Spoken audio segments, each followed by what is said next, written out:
Y antes de comenzar quisiera repetir nuevamente, porque hicieron mucho hincapié en que repitiera esto. El día de hoy, servicio de jóvenes adultos a las 3 p.m. 3 p.m. 3 p.m. Amén. Bueno, y quiero confesarles algo. Yo pregunté si podía venir. ¿Y por qué se ríen, hermano? Yo estoy joven. Y me dijeron, sí puede venir, pero se tiene que sentar hasta allá atrás. Bueno, así que ya saben, si ustedes vienen, vean lo que va a pasar. Pero bueno, iglesia, es un gusto estar nuevamente contigo. Para todos los que nos ven en línea también, mi nombre es Oscar Villalta, soy el pastor del campo de Banning en español. Y el día de hoy tengo el placer de estar frente a ti cubriendo al pastor Moisés, quien el día de hoy no está con ustedes, pero el próximo domingo, si Dios lo permite, estará nuevamente predicando acá en Rialto. Bueno, quiero decirte que por un tiempo estuvimos viendo una serie titulada Ciudadanos del Cielo. Después de un número de capítulos, hoy comenzamos una nueva serie que se titula Construyendo los Fundamentos. Esta serie estará basada en el libro de Nehemías, así que si tú en tu casa al salir el día de hoy quieres comenzar a leer el libro de Nehemías, yo te lo recomiendo, ¿verdad? Para que puedas ver todos los detalles ya por adelantado y tal vez el Señor, tú ya conociendo de algo, puedes pescar algo diferente para tu vida. Amén. Así que voy a comenzar rápidamente, ya que el tiempo apremia, como lo dije en el primer servicio y lo digo siempre, hermanos, una disculpa si tenemos algún delay de algunos minutitos, si salimos 2 de la tarde, 2:30, quiero decirte que aquí en la cafetería hay algunos croissant sandwich que están deliciosos, hermanos, amén. Bueno, la Biblia nos relata, iglesia, que hace unos años, aproximadamente 3000 años, existió una ciudad. Esta ciudad era una ciudad élite. Me refiero a la ciudad de Israel. ¿Sí? Y quiero explicarte el por qué digo que esta era una ciudad élite. Esta ciudad fue llamada por un tiempo, bajo el reinado del rey David, la ciudad de David. Pero quiero decirte que Jerusalén tenía un poder inigualable para estos tiempos. Tenía una extensión territorial envidiable y tenía una gran provisión para hacer frente a adversidades que una ciudad de primer nivel en aquel tiempo debía de enfrentar. Pero quiero decirte también que era una ciudad prosperada, era una ciudad bendecida, ya que por un tiempo o por mucho tiempo tuvo un reino teocrático. ¿Qué quiere decir esto? Dios como su gobernador, Dios como su presidente. Y podemos leer a través de las escrituras que en Primera de Reyes, por ejemplo, la palabra nos dice, cuando el reinado de Salomón estaba vigente, dice, porque él señoreaba en toda la región al oeste del Éufrates, desde Tifsá hasta Gaza, sobre todos los reyes al oeste del Éufrates, y tuvo paz por todos lados alrededor. Y Judá e Israel vivían seguros, cada uno debajo de su parra y debajo de su higuera, desde Dan hasta Berseba, todos los días de Salomón. Y escucha esto, además de esto, Salomón tenía 40,000 caballos en sus caballerizas, para sus carros, 12,000 jinetes. Y estos gobernadores mantenían al rey Salomón y a todos los que a la mesa del rey Salomón venían, cada uno un mes, y hacían que nada faltase. Hacían también traer cebada y paja para los caballos y para las bestias de carga al lugar donde él estaba, cada uno conforme al turno que tenía. ¿Qué te parece, iglesia? ¿Dónde te guardas tú 40,000 caballos? Yo no puedo tener ni uno en casa. Pero esto era el nivel de la ciudad de Jerusalén, y ahí dice la palabra, vivía Judá e Israel, vivían seguros, había seguridad. Y cuando tú piensas en las grandes ciudades contemporáneas de hoy en día, tú probablemente inmediatamente piensas en este país, en esta nación, ¿sí o no? como una ciudad fuerte, fortalecida. Pues imagínate en este tiempo, hermano, hermana, Jerusalén tenía casi la misma capacidad o el mismo nivel. Y hubo un día en donde hubo una combinación perfecta para que Israel, después de ser una ciudad teniendo una joya como templo, teniendo una joya arquitectónica como templo, teniendo, hermanos, un poderío, estando estratégicamente situada sobre el monte de Sión, teniendo sus muros fortalecidos de 11 pies por 5. Imagínate tú todo esto, iglesia, de pura piedra sólida. Dos cosas se combinaron para que esta ciudad cayera.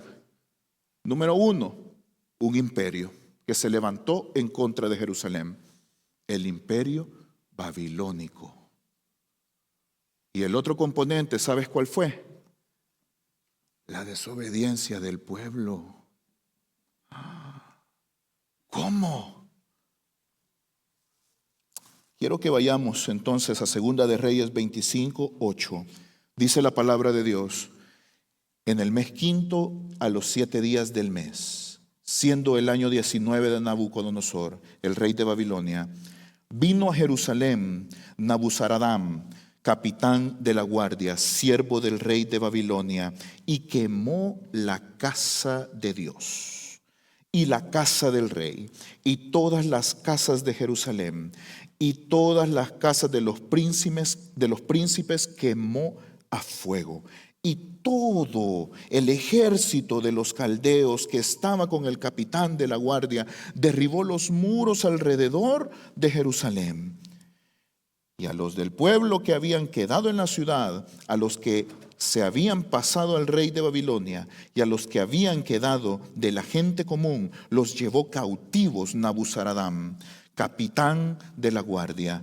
Mas de los pobres de la tierra dejó Nabuzaradán, capitán de la guardia, para que labrasen las viñas y la tierra. Hermanos, esto es realmente increíble. Era inimaginable. Esta famosa ciudad había caído, sus muros estaban en escombros. Imagínate aquel templo que en ese tiempo era la conexión entre la presencia de Dios y el pueblo. Ahora podemos ver que todo había sido reducido a escombros. Los muros de Jerusalén habían caído, hermanos, todo era escombros, destrozos, destrucción. Imagínate 40,000 caballos, algunos de ellos fueron llevados y otros en medio de la guerra probablemente perecieron. ¿Dónde estaban los jinetes? ¿Dónde estaba la riqueza? ¿Dónde estaba entonces ahora el pueblo de Israel?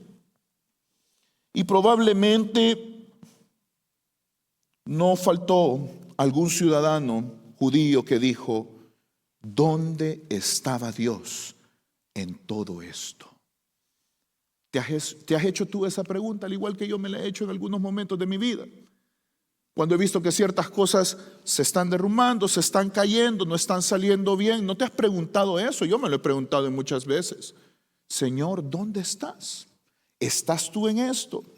¿Por qué permitiste que esto ocurriera, Señor? Y hay una verdad que Segunda de Crónicas me habla. Mira lo que dice Segunda de Crónicas, capítulo 36, versículo 15. Dice: y el Señor, el Dios de sus padres, envió constantemente palabra a ellos por medio de sus mensajeros, porque Él tenía misericordia de su pueblo y de su habitación.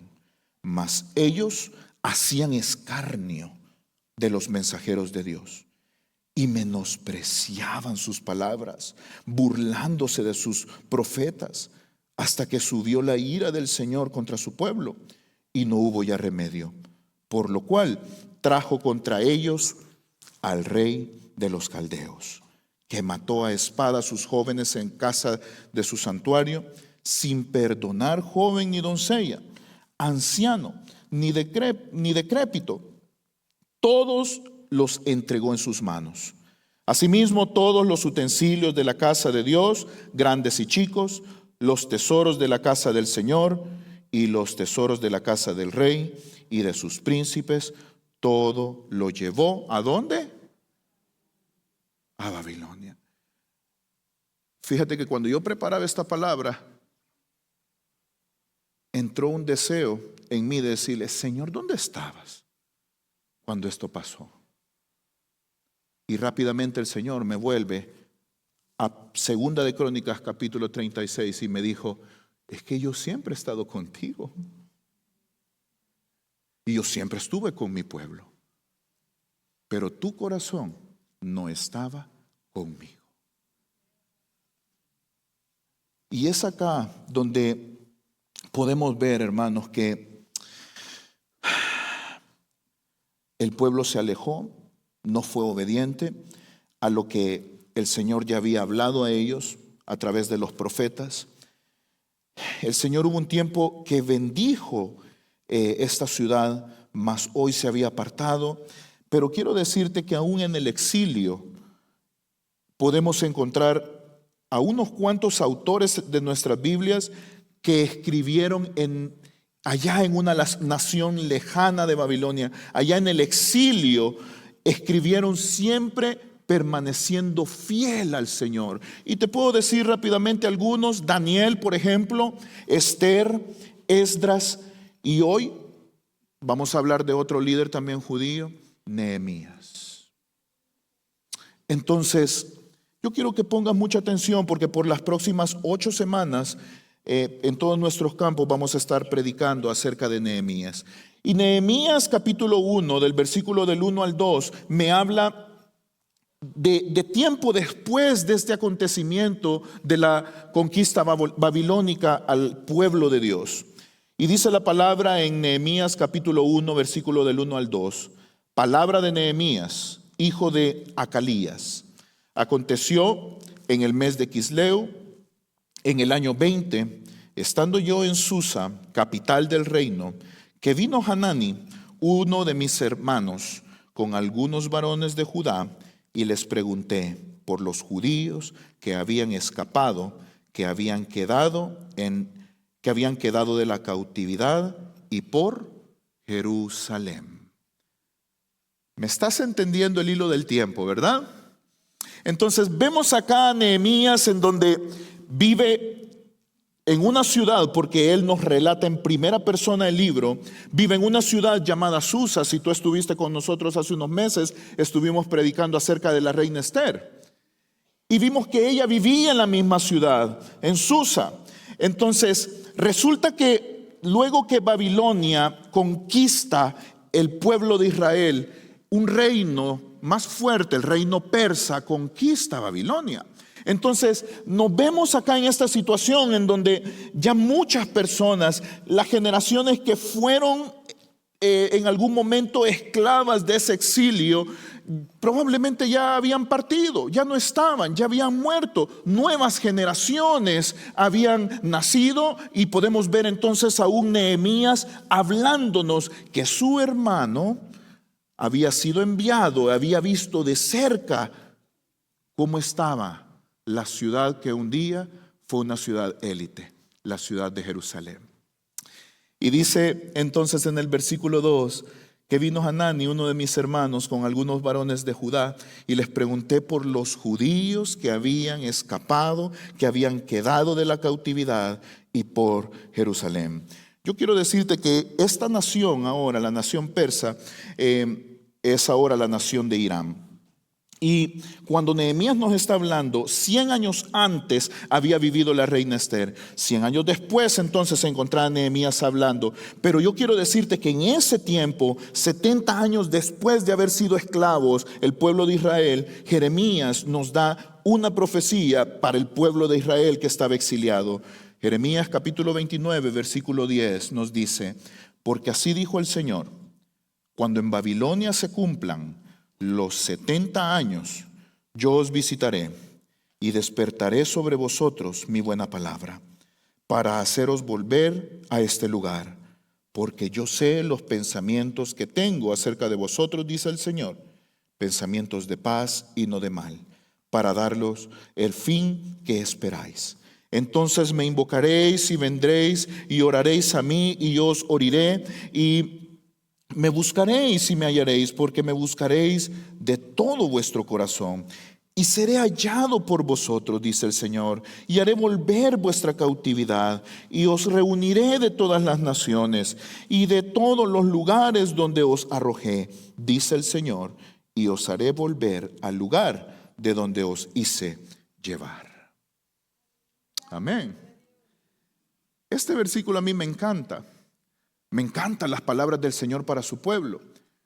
Y no me negarás que tú la tienes, más de alguno de nosotros la tiene en un cuadro en nuestra sala, Jeremías, ¿verdad? Capítulo 29, versículo 11, porque yo sé los pensamientos que tengo acerca de vos. Algunos hermanos hasta en taza los tenemos donde tomamos nuestro cafecito, ¿sí o no? Algunos hasta en la manta de las tortillas, porque es un versículo bien famoso. Pero en realidad este versículo fue dado para el pueblo de Israel como un recordatorio de que el Señor está con su pueblo. Entonces, acá vemos a un Nehemías que manda entonces un mensajero, su propio hermano, para que le comente cómo está la situación. Se estima, iglesia, que entre 2 a 3 millones de judíos fueron exiliados. Imagínate tú cuántos. Y que cuando esta palabra se cumplió, la palabra del profeta Jeremías, solo volvió un 2%. Esto significa que solo 50,000 israelitas regresaron 70 años después del exilio. Y yo no los culpo, la verdad. ¿Quién querría regresar a una ciudad de escombros? Una ciudad que estaba destruida. Una ciudad que representaba el dolor de haber perdido familias. Una ciudad que representaba el dolor de muerte, de separación. Nadie hubiera querido regresar a ese lugar probablemente. Pero aquí tienes a Nehemías preguntando cómo está el remanente que volvió hace un tiempo. Nehemías 1:3 dice la palabra: y me dijeron, el remanente, los que quedaron de la cautividad allí en la provincia, están en gran mal y afrenta, y el muro de Jerusalén derribado, y sus puertas están quemadas a fuego. Vamos a hacer un punto y aparte ahí. Dice la palabra que había afrenta, había gran mal, el muro estaba derribado, las puertas estaban quemadas. Hermanos, si hoy tú vuelves a la casa, miras que tus puertas están derribadas, mira que hay una pared lateral de tu casa que tiene un agujero enorme, yo te apuesto que tú no quieres dormir ahí esta noche. ¿Sí o no? Bueno, tal vez algunos, los sacrificados somos los hombres. Nos quedamos cuidando todas las pertenencias de la casa, ¿sí o no? Y esto era lo que sucedía en este lugar. Había gente viviendo, no había un muro que protegiera. Todos estaban en afrenta porque podía llegar un pueblo y los podía conquistar nuevamente. Y es acá, hermanos, en donde Nehemías, en el versículo 4, dice estas palabras: cuando oí estas palabras, me senté y lloré, e hice duelo por algunos días, y ayuné y oré delante del Dios de los cielos. Y eso significa no que se sentó, sino se sentó sobre sus pies, se postró. Él sintió entonces la necesidad de hacer algo. Él lloró, él hizo duelo. Eso le dolió profundamente. Él ayunó, él oró delante del Dios de los cielos. Y es por eso, hermanos, que de este primer capítulo yo quiero que tú y yo entendamos ciertas cosas. Número 1 es que la fe se acompaña de compasión. La fe se acompaña de compasión. Y quiero explicarte qué es tener compasión para que podamos entender de lo que yo estoy hablando. Tener compasión es sentir preocupación por el sufrimiento ajeno y tener un deseo genuino de aliviarlo. ¿Qué te parece? Nehemías tuvo compasión. Él se postró probablemente, él lloró, él rasgó probablemente sus vestiduras o hizo duelo, no lo dice la palabra, pero sí dice que hizo duelo. Él ayunó, él oró entonces delante de Dios. Él sintió la preocupación por el sufrimiento de sus hermanos judíos y empezó algo a moverse en medio de él para empezar a cambiarlo. Hermanos, tener compasión implica reconocer que alguien está pasando por circunstancias difíciles. Pero no solamente eso, el Espíritu Santo nos conecta rápidamente y podemos ponernos en sus zapatos y podemos sentir emocionalmente cómo está sintiendo esa persona. Pero no solamente eso, el Espíritu Santo nos mueve entonces a que accionemos. Ahora, yo quisiera hacerte una pregunta porque esto es importante, que podamos analizar cómo ha sido mi reacción en las últimas ocasiones que yo he percibido que alguien tiene una necesidad profunda, una necesidad evidente. ¿Qué es lo que el Señor ha estado hablando a nosotros como iglesia? ¿Qué es lo que el Señor te ha dicho a ti como padre? Cuando has visto que hay situaciones en amiguitos de tus hijos o en compañeros de trabajo o en nuestra misma iglesia hay tantas necesidades, nuestros vecinos, nuestros compañeros, nuestros amigos. Hermanos, ¿cuál ha sido nuestra reacción? Hemos reaccionado con profundo dolor, nos hemos conmovido. Quiero contarte que en los últimos días ha estado pasando muchas situaciones en este país. Están quitando programas importantes. ¿Sí o no? Y algunos dicen, ¿para qué votaron por él? ¿Sí o no? Debería de ser esa nuestra reacción. Como iglesia hemos estado haciendo una campaña que se va a alargar hasta final de año. Nuestra reacción debería de ser, bueno, han quitado programas de gobierno que alimentan a personas que ya son mayores.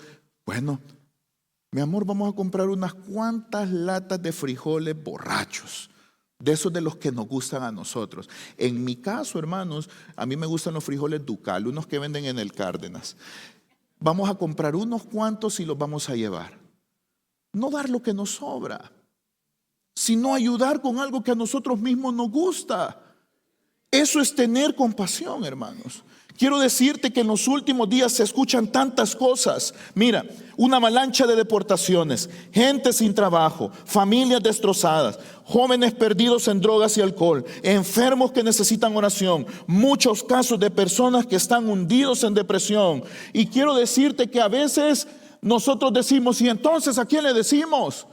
¿A quién acudimos? Denme un número, yo llamo. No, iglesia. El Señor te está haciendo escuchar esta palabra porque ¿sabes qué? El próximo Nehemías eres tú y yo. Es por eso que el Señor, hermanos, quiere que nos movamos. El próximo Nehemías podemos ser tú y yo. Jesús dijo que amar es accionar. ¿Sí? Quiero mostrártelo, Mateo 22, 26. Dijo, le hicieron una pregunta sencilla al Señor de cuál era el mayor mandamiento y su respuesta fue sencilla. Maestro, ¿cuál es el gran mandamiento en la ley? Versículo 37 del capítulo 22 de Mateo. Jesús le dijo, amarás al Señor tu Dios con todo tu corazón y con toda tu alma y con toda tu mente. Este es el primero y grande mandamiento. Y el segundo es semejante. Amarás a tu prójimo como a ti mismo. Dice como a ti. Hermanos, miren, complementando esta palabra, y perdonen, yo solo estoy hablando lo que Dios habló a mi vida, hermanos, el Señor me decía, sí, nosotros también somos llamados a poder ayudar a nuestra ciudad, pero mira, ¿sabes qué? También tienes que ver qué áreas de tu vida están destrozadas. Porque amar a tu prójimo lo debes de amar como a ti mismo. Decíamos en el primer servicio, hermanos, que hay un dicho muy conocido en mi país que dice: candil de la calle, oscuridad de su... también en su país lo dicen. Ya se lo pueden. Hermanos, si el Señor quiere hacer algo con nosotros, créeme que también va a empezar a llamarte a ti, que pongas delante de Él ciertas áreas de tu vida para que sean transformadas. Y es aquí donde podemos ver a Nehemías. Es aquí donde podemos ver a Nehemías ser tocado por el Señor. Pero hablando un poquito más de lo que el Señor dijo, mira, quiero decirte algo que es muy importante. El Señor dijo: vamos a amar a nuestro prójimo como a nosotros mismos. Cualquiera podría decir: es que Él ama porque es Dios. Pero mira, amar, hermanos, de parte de Dios es que nuestro Dios vio el pecado de la humanidad y tuvo compasión. Tuvo compasión. Adán pecó, Eva pecó, y el Señor hace el primer sacrificio registrado en la palabra de Dios: los cubre con pieles. Luego Caín y su maldad en el corazón mata a Abel y le regala, para mí, en mi forma personal de verlo, regala y sustituye el hijo que había perdido Eva. Ella misma lo reconoce y dice: en sustitución de mi hijo Abel, que fue muerto, hoy recibimos a Set. Pero no solo eso, la maldad aumentó y el Señor tuvo misericordia. Y podemos ver aún Noé, para mí el peor predicador de la historia, hermanos, peor que yo. ¿Sabes? Pues, a algunos les da risa aquí. Con solo que no digan amén, hermano. Con solo que no digan amén, estamos bien. Pero mira, ¿sabes por qué digo eso? Porque Noé anunciaba. Y solo se convirtió su familia. Bueno, gloria a Dios, ¿verdad? Y solo se convirtió su familia. La maldad era tanta. Entonces, el Señor siempre hace algo. Siempre acciona, nos escucha y mira también cómo está nuestro corazón. Y acá podemos ver, hermanos, que el Señor quiere que nosotros seamos el siguiente Nehemías, que nosotros accionemos, pero que también nos rindamos delante de Dios. Y quiero decirte por qué digo estas palabras. Nehemías, cuando escuchó el mensaje de su hermano, dice: oí estas palabras, me senté, lloré, hice duelo por algunos días, ayuné y oré delante del Dios de los cielos. Fíjate que últimamente el Señor me ha estado hablando de una forma para poder atesorar lo que Él está hablando a mi vida. Y hace poco yo tomé de parte de alguien algo que fue muy fuerte para mi vida. A veces algunos escuchamos cierta palabra y de repente vuela en nuestra mente y desaparece, ¿sí o no? Este predicador decía: cuando nosotros recibimos la palabra debemos de saberlo, creerlo y vivirlo. Algunos nos quedamos en que solo sabemos ciertas cosas, pero no lo creemos. Y nos quedamos ahí estancados. Y de repente habemos otros que sabemos, creemos lo que la palabra dice, pero tratamos de hacer el esfuerzo de vivirlo. Si nosotros, hermanos, vemos este pasaje de Nehemías, podemos ver que él hizo eso. Él supo lo que estaba pasando en Israel. Él creyó lo que estaba pasando en Israel, pero él empezó a vivirlo. Y vivirlo significa actuar.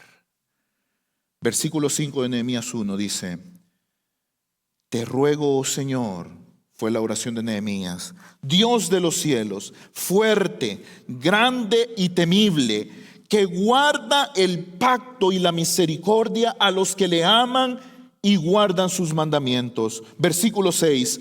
Esté ahora atento tu oído y abiertos tus ojos para oír la oración de tu siervo, que hago ahora delante de ti, día y noche, por los hijos de Israel, tus siervos. Y escucha esto, iglesia, lo que dice Nehemías: y confieso los pecados de los hijos de Israel que hemos cometido contra ti.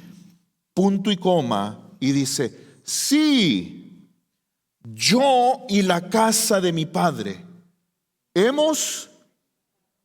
¿Cómo Nehemías podía decir eso? Una generación que había ya nacido en el exilio. Pero mira, Nehemías inmediatamente confiesa sus pecados, los pecados de su familia, los pecados de sus padres. Él que no creció en medio de esos muros fortalecidos, el que nunca vio en primera persona el templo, confesó sus pecados delante del Señor. Eso es lo que estoy diciéndote. Él sabía que confesando pecados, el Señor se agrada. Él sabía que no solamente tenía que creerlo, tenía que decirlo, tenía que vivirlo. Entonces vemos a un Nehemías delante de Dios postrado, diciendo: Señor, yo estoy confesando los pecados no solo de mis generaciones atrás, también mis pecados. Y yo quiero decirte que reconocer quiénes somos es el primer paso para la restauración. Si tú has abrazado la verdad de Cristo en tu vida, un día tuviste que sentir algo de parte del Espíritu Santo. Tú empezaste a reconocer que tu vida estaba siendo llamada para un proceso de restauración. Pueda que tengas un año en el Señor, 2, 3, 10, 20, 40, 50 años en el Señor. Pero este proceso de restauración continúa día a día. Y cuando nosotros venimos delante de Él y reconocemos: Señor, yo reconozco que soy amargado. ¿Cuántos hermanos dicen amén? Nadie dijo amén. Creo que ya no están los hermanos con nosotros, pero bueno. Señor, yo te reconozco. Yo reconozco esto en mi vida.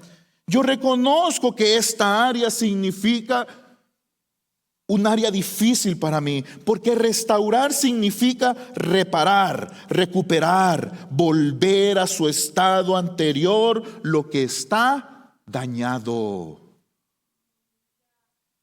Mira, a veces nosotros los hombres queremos andar arreglando todo en la casa y lo ponemos peor, lo arruinamos más.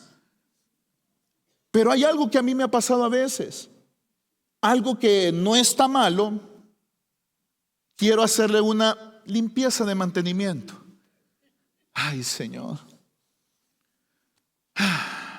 Lo arruinamos, lo estropeamos. ¿Sí o no, hermanos? Ya no estamos los hermanos, pero bueno. Y de repente, hermanos, nadie va. A veces mejor decimos: ¿para qué? Ya no toques eso, mi amor. Está bueno, ahí déjalo. Lo vas a averiar. Lo vas a romper, ya no va a funcionar. Hermanos, nadie ocupa el tiempo restaurando algo que a veces no está roto. ¿Sí o no?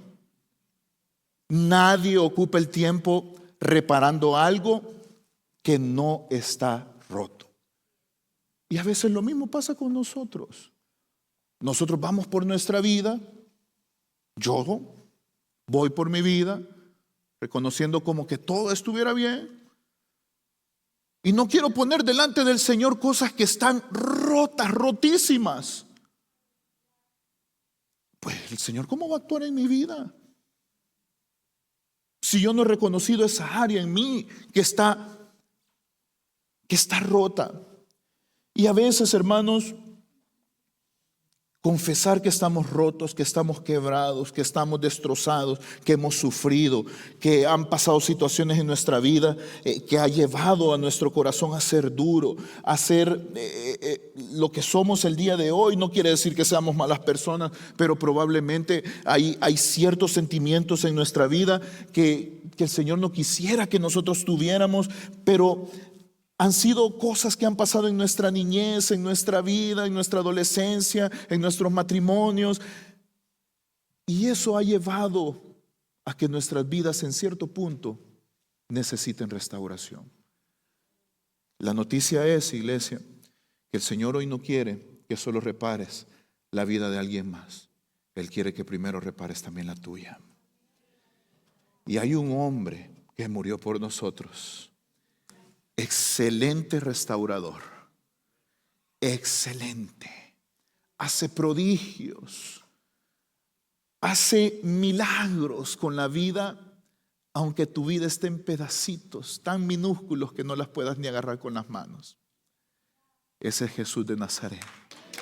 Él es la solución para nuestra vida, iglesia. Él es.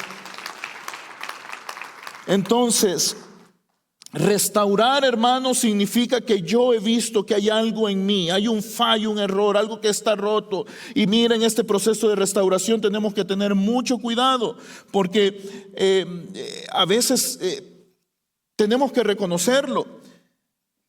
Hablamos del pecado y tenemos que tener cuidado con los extremos.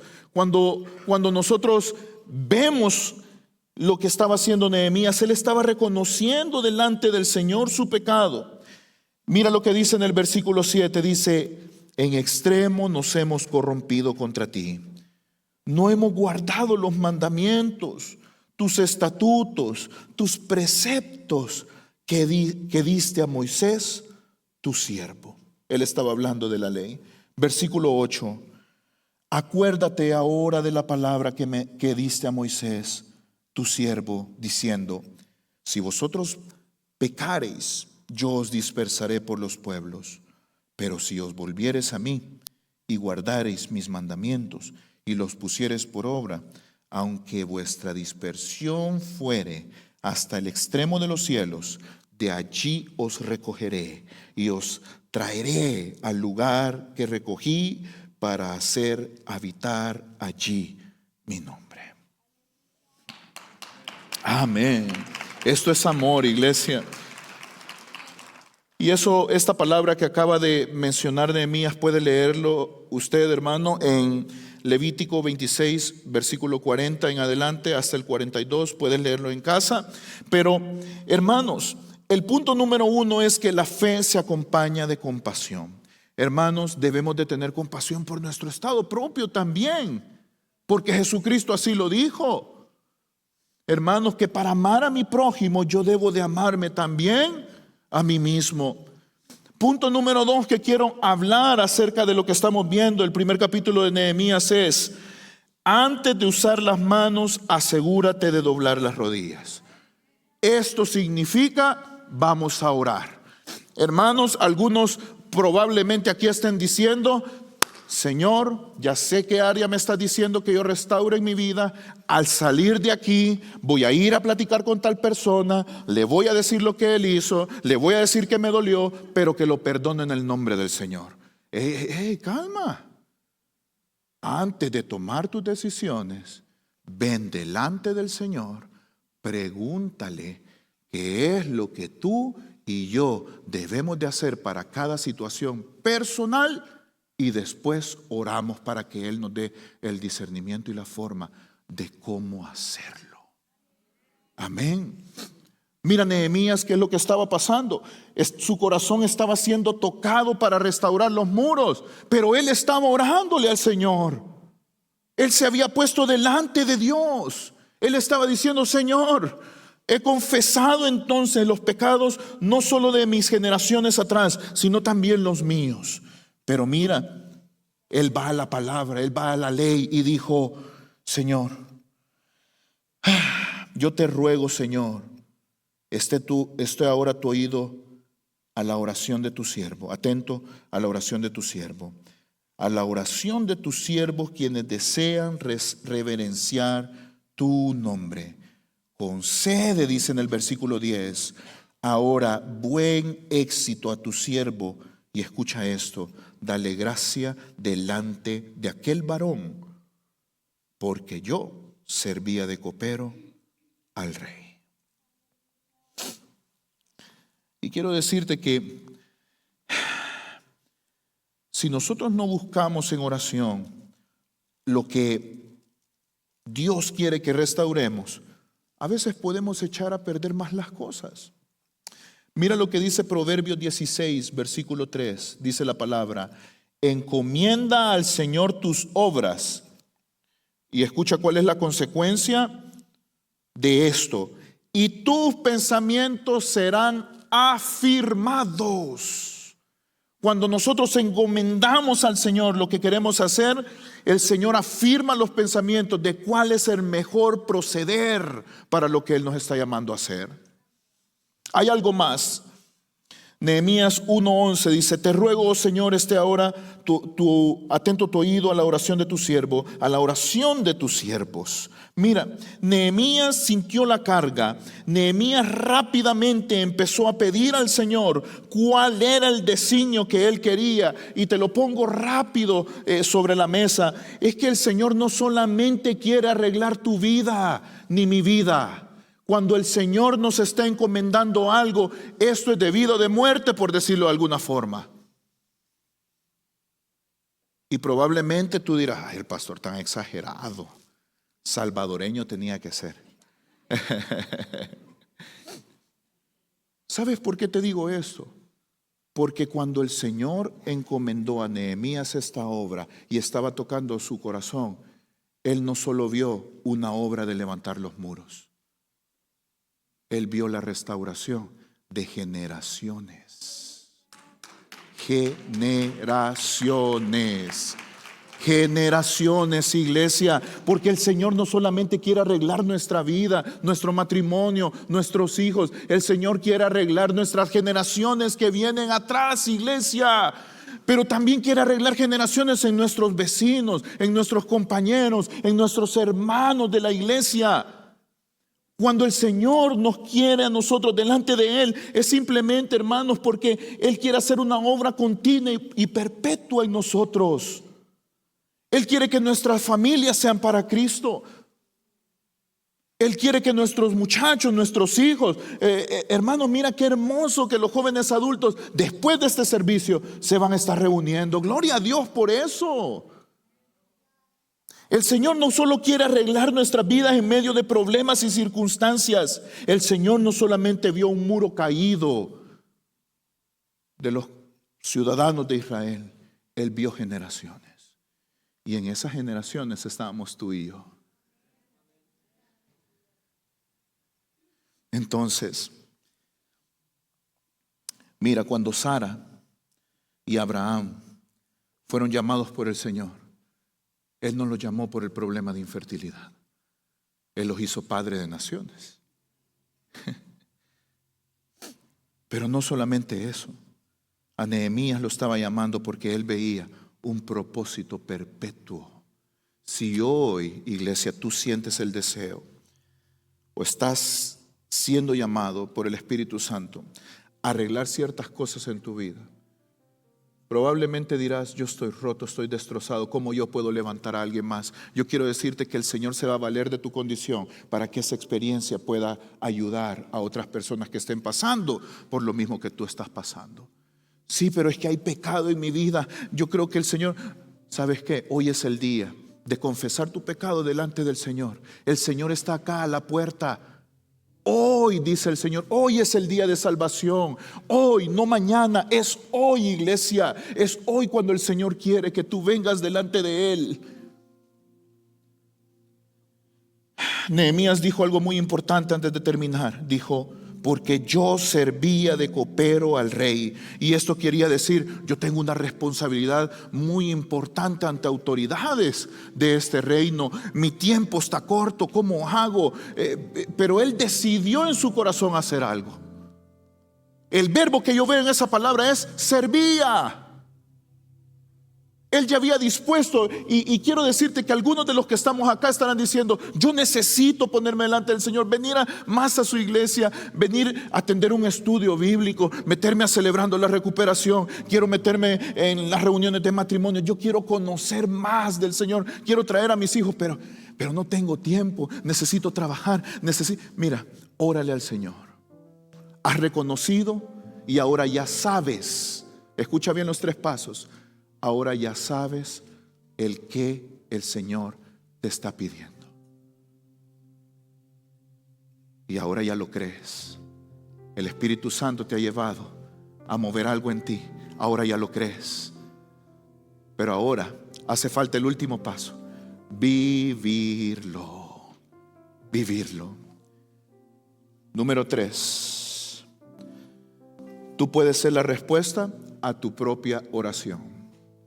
¿Has estado pidiendo por conversión de alguien, algún familiar, tu conversión propia, situaciones personales? El Señor te tiene acá, iglesia, porque Él va a hacer algo. Pero antes que Él haga algo, Él quiere ver que tú también hagas algo con Él.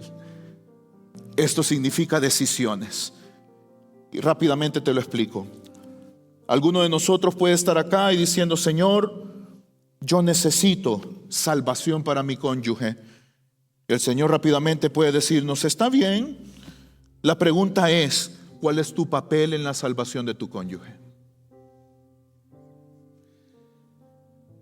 Señor, necesito que arregles la vida de mis hijos. Ok, el Señor puede componer la vida de tus hijos. ¿Cuál es tu papel en este proceso de restauración? También tú puedes venir delante del Señor juntos y decirle en oración: Señor, necesito que restaures mi salud. Ok, ¿qué estilo de vida no saludable necesitamos cambiar? ¿Sí? Señor, necesito un trabajo. Toma la iniciativa, búscalo y el Señor te dará lo que tú necesites. Un trabajo que no trabajes domingo para poder congregarte. Alguno dirá: Señor, necesito cambiar mi vida, pero estoy en una inmoralidad sexual o de cualquier tipo. Quiero que seas el centro.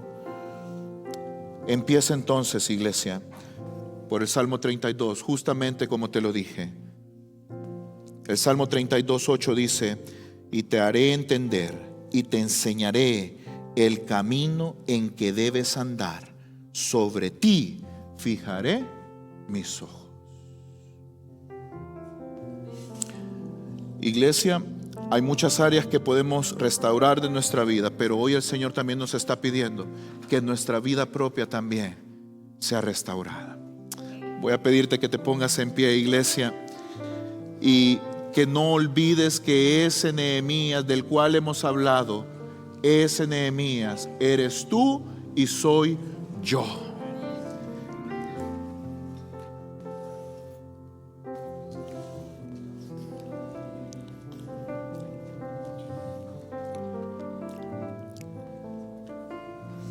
Vamos a orar por los diezmos y las ofrendas y también por la cena del Señor. Padre, te damos las gracias, Señor.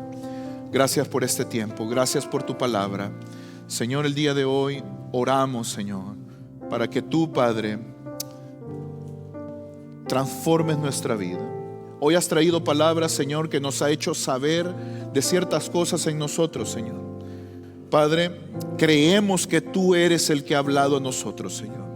Y Padre, permítenos, danos la fuerza, danos la valentía, afirma nuestros pensamientos para poder vivir, Señor, lo que tú nos estás llamando a hacer, Padre.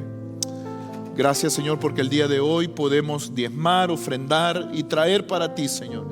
De lo recibido, Señor, el día de hoy traemos con agradecimiento, con gozo en nuestros corazones. Multiplica, Señor, lo que hay en nuestras alacenas y provee a aquel que tiene necesidad. En el nombre de Cristo Jesús oramos. Amén y amén.